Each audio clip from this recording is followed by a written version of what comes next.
Hello, it's Dr. Rucker again. What I'd like to talk to you about in this video is the following topic. What's wrong with the modern approach to cancer? Right now, if you were diagnosed with cancer in the United States, the highest likelihood is once a tissue biopsy occurs and the diagnosis is made, you'll be sent to an oncologist, either a radiation oncologist or a standard oncologist. Let's talk about the role of the various physicians. The oncologist is considered the expert for cancer in the United States.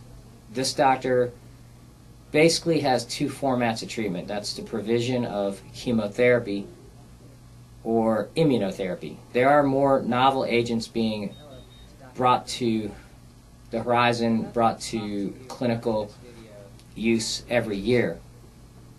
Additionally, the other type of doctor that may be treating the patient is a radiation oncologist. This doctor uses a high-dose radiation-type therapy to kill off cancer cells. The radiation attacks the DNA and kills the mechanism of the cell. And at the same time, it can cause some damage to the surrounding tissues. These are the primary means of treatment. Let's talk about some different cancers and how effective treatment is.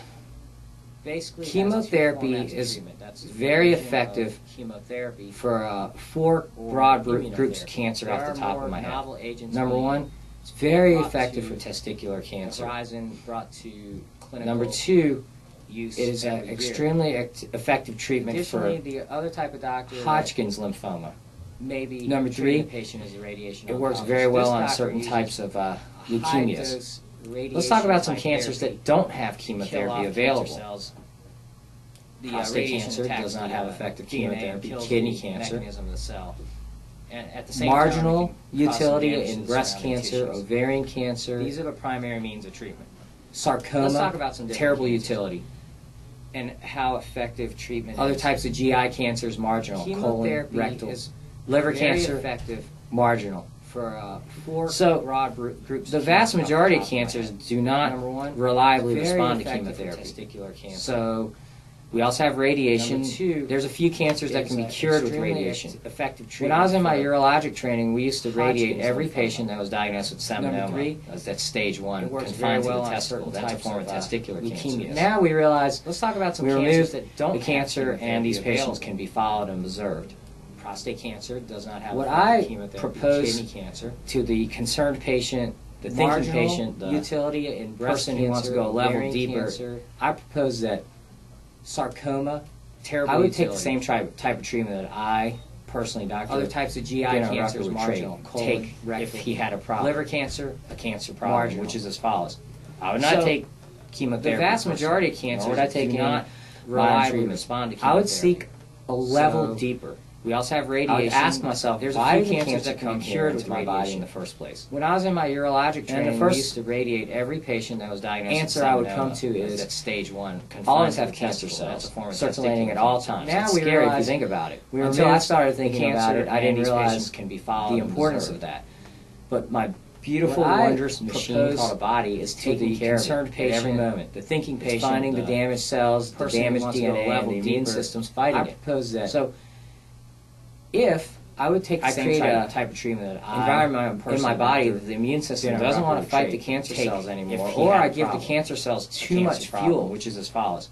I would not take then the cancer cells can take over. Nor would I take any grow a body of tumor. I would send the tumor cells shooting off to other areas. I would ask myself, why did the cancer come here into my body in the first place?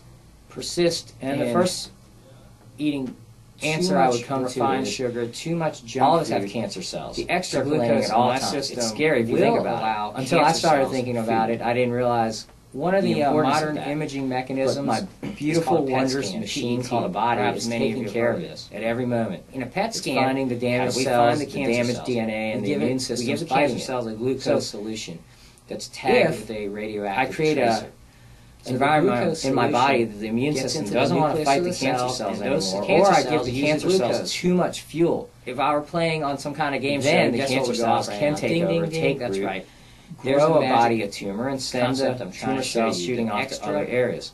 How can this happen? What's one example? Response to that sugar in your body. If I feeds cancer cells.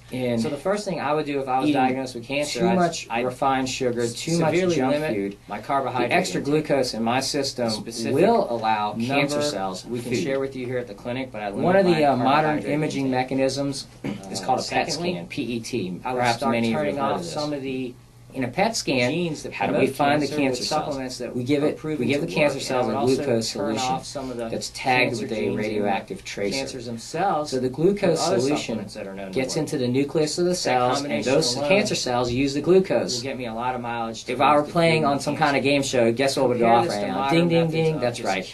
There's the magic concept I'm trying to show you. The extra glucose, the glycemic index, the response to that sugar in your body feeds cancer cells. So the first thing I would do if I was diagnosed with cancer, I'd severely limit my carbohydrate intake. The reason I feel that's important is number we can share with you here at the clinic, but I limit my carbohydrate intake. Some off the top of my head. Secondly, I would start turning off some of the genes that promote cancer with supplements that are proven to work, and I would also turn off some of the cancer genes in the cancers themselves with other supplements that are known to work. How could they have died of cancer? That combination alone will get me a lot of mileage towards defeating the cancer. Compare this to modern methods of just killing everything in a pathway, which is what chemotherapy does. It doesn't change the original environment that created the cancer. That's why there have been many celebrities that have died of cancer. That's going to be the subject of my next video.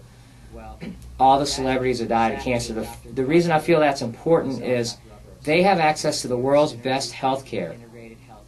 Some off the top of my head. Steve Jobs, Patrick Swayze, Ted Kennedy, Telly Savalas, who played Kojak, Jacqueline Kennedy. These are all examples of people that had the exposure to the world's best treatments. So how could they have died of cancer? That means you throw the world's best at them, they still didn't die of cancer. I'll give you a challenge. Look up Dr. Nicholas Gonzalez in New York City. He's treated many celebrities that none of us have ever heard of or knew they had cancer, and there's a reason for that. Through holistic complementary approach, he's cured their cancers before it even made the page of National Enquirer. Well, that is exactly what Dr. Parker and myself, Dr. Rucker, have set out to do for you at Synergy Integrated Health and Medical. Not necessarily to cure your cancer, but allow your body to heal itself from many processes. Thank you very much for your attention.